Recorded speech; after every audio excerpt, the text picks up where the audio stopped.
Nigeria 2, Lesotho 1.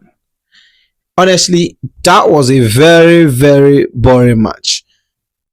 Bro, that was a very, very boring match. And starting from the lineup, I think the lineup showed ambition. Starting Tolu and Osimhen up front showed like we really wanted to win this match. But the application of the line of that starting 11 was rubbish. Okay, obviously, I think I'm a bit rushing this. First of all, come back to the channel. This is more PKF, and if you want to get more of me, you want to see more of my videos, you check my main channel, PKF. So, like the video and subscribe to the channel. Let's talk what we learned from Nigeria versus Lesotho game.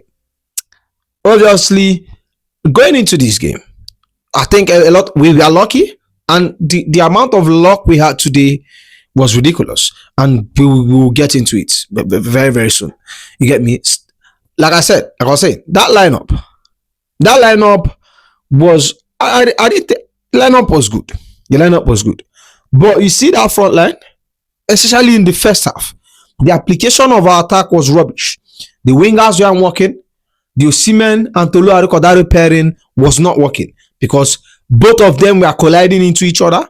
They were at the same place at the same time. There was no I drop deep, push deep, or like there was no communication there. It looked like it wasn't planned. They didn't train for it, and I understand this is international football.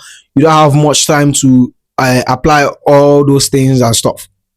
And and let me say this. Like I said, I'm a type of person that I want a win. A win is a win. You get me? A win is a win, and this is a very, very important win for us. A very, very important win for us. And given how the other people performed in especially South Africa, given how they performed, I think this kind of gives us a little bit of hope. You get me? But that application of that of that Osimhen and Tolu Arikodare was not it at all. It was not really it, and you could see the difference when Jeremy Aquadams came in. It was different. It was more lively. Osimhen moves and Jeremy understands him. More flair, drops deep, gets the pass to him. You could see that the second goal, the Victor Osimhen assist, that was what we want to see. You get me? That was what we want to see. And that is where we beg Eritrea, please. That Osimhen Tolu Arikodare is not working. We don't want to see it. And kudos to the manager. He saw that in the first half. He saw it wasn't working, made change, and brought in Aquadams. And we saw the difference. And that brings me to the second thing, which was the manager. You get me? So in as much as everyone will complain of like, oh, how bad we are, I saw a manager who wasn't afraid to take risks. The Osimhen Tolu Arikodare was a very, very big risk. Pairing this big two big force of attackers up front was a risk. Unfortunately, it didn't pay out, and he wasn't afraid to like substitute it immediately. The substitution, everything was top notch from him. I think he would have. I think with the same lineup he went with, I think I would have done almost the same thing. You get me? But something we are begging him, I don't know, maybe it's too early for maybe an Aquadam start for the next match. But this junction, it doesn't matter who starts for the next match. It doesn't really matter, as much as we win that match and then we play and then we pray. Sorry, that South Africa somehow loses. You get me? Because we draw, I think they qualify. No, we draw, I think South Africa qualifies. No, we draw, they don't qualify. Sorry, I think if we win, we automatically goes top of the table. So we'll be praying for South Africa draw. Obviously, they got a draw against Zimbabwe, even with red card, and that kind of I did, like I said in my preview. If you check my main channel, I said in my preview, we are not supposed to be in situations like this where we like have to pray for us to like, oh, we're being in the final end of by this time, and we are praying for us to like, oh, we get qualified. I think at this stage we should have amassed maximum points that could have made us group leaders and would have straight up qualified. We used to qualify World Cup when there are only 5 teams. Now double of that team is going from Africa, and we are struggling to qualify.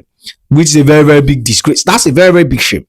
That's a very, very, very big shame from Nigeria. You get me? But I think Eric Chell generally has done a very, very, very good job. I won't say very, very good, but like I think he has tried. You see, most of the points, more than 80% of the point that we gathered in these qualifiers came from him. Which brings me to Stanley Nwabali and our defense. I'll say Stanley Nwabali and I think I'll say Stanley Nwabali a little bit touch on our defense because there was a time that was a ball was given to Bruno Emechi where he missed. But Stanley Nwabali, for that first goal, brother, what were you doing? What was Stanley Nwabali doing for that first goal? Because I'm trying to wrap my head around it and I can't understand. There was a set piece, a corner kick. What does this brother do?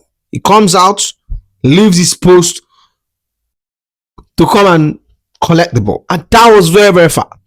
Collects it, drops it. Like for someone who we know, Stanley Nwabali is very, very reliable. He has been since Vicente Yama. We haven't had a keeper as reliable as Stanley Nwabali. But today's performance was really, really abysmal. Especially getting to that ending part, the final ending of the match, he almost cost us this game. He made bare mistakes. He gave Lesotho the first goal. And I think if at the end of the match you heard Osimhen fuming. If you watch the match, you heard Osimhen fuming. And that was very, very poor for Stanley Nwabali. Very, very, very, very, very, very poor. We could have easily draw this match. And speaking of draw, our performance generally, overall, even though we improved in the second half, no, it wasn't it. If we are struggling to play against Lesotho, now when we go to World Cup and we face the heavy hitters, how are we going to face them? How are we going to come up teams, assuming we get a team like Portugal, a team like Argentina, a team like England, a team like Brazil, all these heavy hitters? How are we going to face them if you are struggling to beat Lesotho? And that is where I think we need massive improvement. Obviously, the coach came in, like I said, it's international football. You don't have enough time to like apply what you want to apply. And that is where AFCON comes in. If we by chance, because I think everything now goes down to the wire. But if we by chance qualify for this World Cup, I think AFCON is a very, very good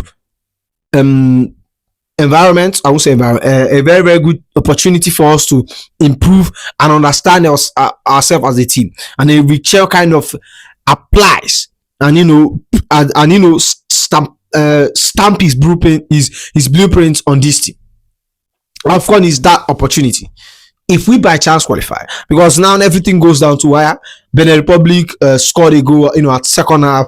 A player came up from bench, scored it 1-0, and the good thing is that there will be our last match. I think what they need is just a draw for them to qualify. But we need to beat them. I think we need Nigeria. We need the best atmosphere to you. We need to beat Benin Republic. Like, we need it. There's no two ways about it. We need to beat Benin Republic. And now pray that South Africa doesn't win. And then that's the only way we can somehow qualify. So far, so good.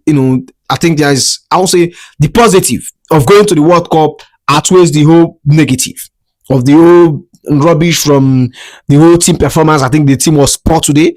But like I said, a win is a win. I would take a poor performance and a win any time of the day. Like, I don't really care. Just get the job done, get over the line. As long as we are winning, I will still complain about the performance and stuff. But like, I think the winning is the most important. You get me? In as much as everyone will come and complain about the performance, I think the main thing is that we got the win. And it could have been so good if we had that goal difference. The goal difference could have been very, very good for us. But this kind of shows the problem that have been facing this team, conceding from rubbish goals and stuff.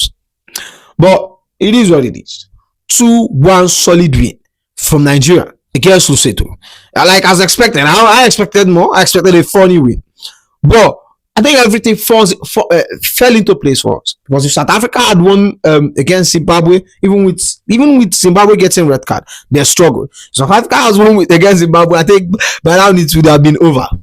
It would have been over. And there's one thing I want to complain: CAF and FIFA. I don't understand. How can South Africa play their home match at home against Zimbabwe? They play at home, and they play Zimbabwe at home and away. They play Lesotho at home and away. By Rwanda, every team plays at home. They play at their home.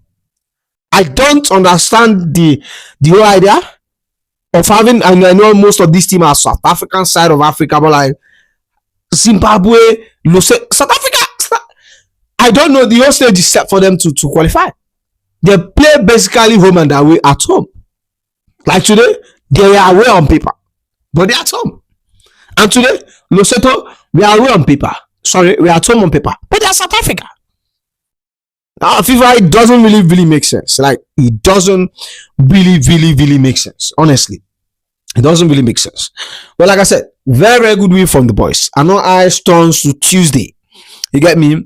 If you want to watch the preview, I think you have to watch my main channel, because I'm dropping my preview on my main channel for the Nigeria versus Benin Republic game, a very serious game.